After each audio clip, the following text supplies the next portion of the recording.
5 seconds to go.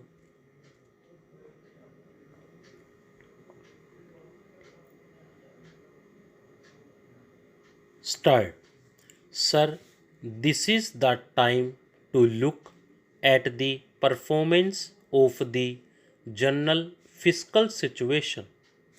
I have listened with some attention to the remarks from the opposition. Everybody is worried.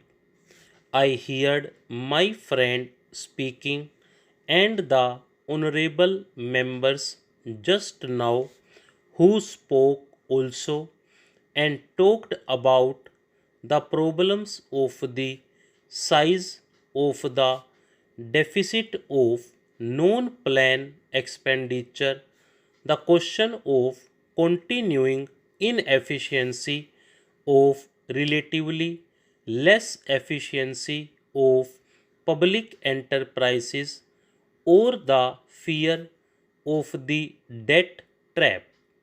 These are familiar battle cries on the side of the opposition. At the same time, if you heard the earlier debates, the demand on behalf of the states for net added transfer of resources from the center to states is still growing. The pressure is mounting. There is a demand for additional subsidy and continuation of excise subsidies. Then, on the one side, we talk about efficiency in economic management. On the other side, we find different state governments and particularly some of the neighboring state governments indulging in populist approach towards payment of loans from the banks or other sectors of the government. Now, it is very difficult to reconcile the economic rationality of the demand and the economic rationality of the comments that the opposition members are trying to make. Let us look at the hard facts. The question is whether the economy is growing in terms of growth rate of the GNP. This can be checked in terms of figures available here. The fact is that it is growing at a very fast pace.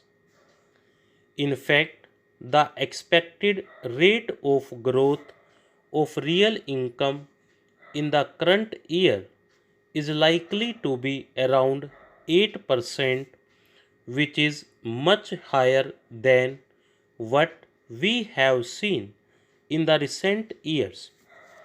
If you look at the sectoral composition of performance, thanks to the beautiful monsoon and a more imaginative agricultural strategy, particularly the food production, we are finding a better performance in the food production sector.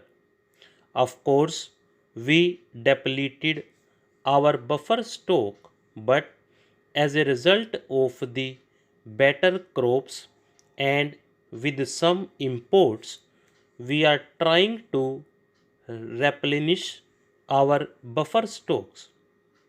Industrial growth has been very encouraging, although in the last few months there has been a tendency at deceleration, and we hope by the year end the things will level up and our performance in the industrial sector will be well above the recent performance. it should be crossing 10 to 11% mark altogether.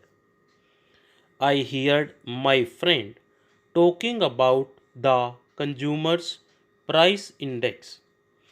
There is no doubt that there is rise in the consumer's price index and the consumer faces the real punch, but the increase has not been as alarming as we think, particularly if we look at the recent drought and the risk of likely increase in price which did not take place. Now, so far as the consumer's price index is concerned, it is closely related to the liquidity in the economy.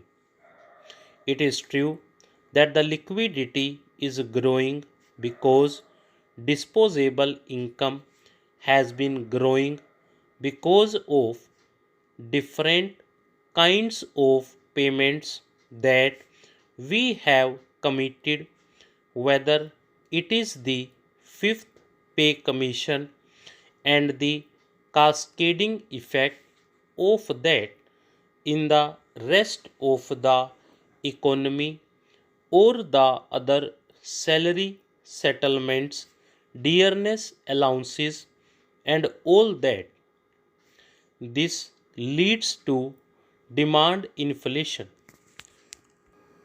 But on supply side, if our buffer stock position is right and releases are timely and adequate, all the operations both on the supply side and on the demand side of the buffer stock are efficient that we should have no fears.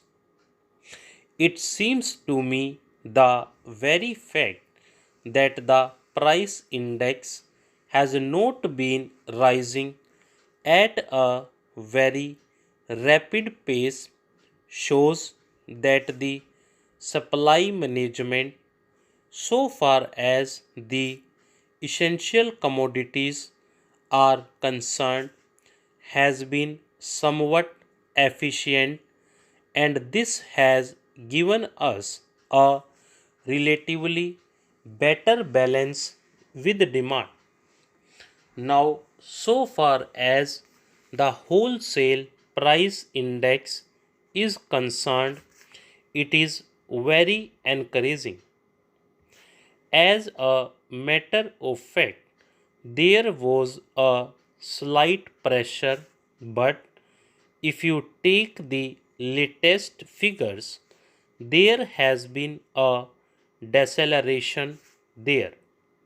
What is particularly encouraging is that in the agricultural product group, the rate of increase in the wholesale price index has been much less compared to the non agricultural commodity group.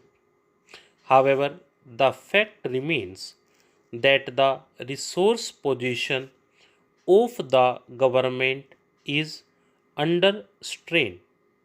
When we talk of resource position, we talk of three components.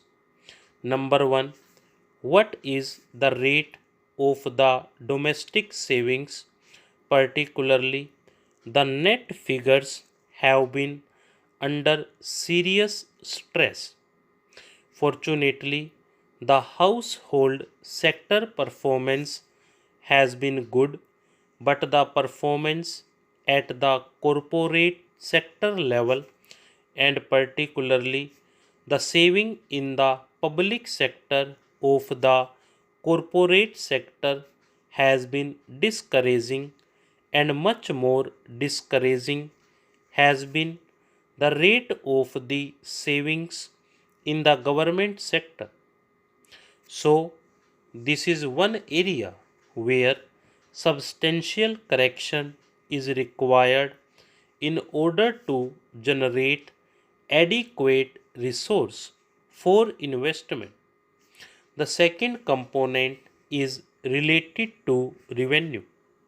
Now, if you take the total revenue picture, the direct taxes constitute 14% and indirect taxes constitute 85%, which are increasing every year. So,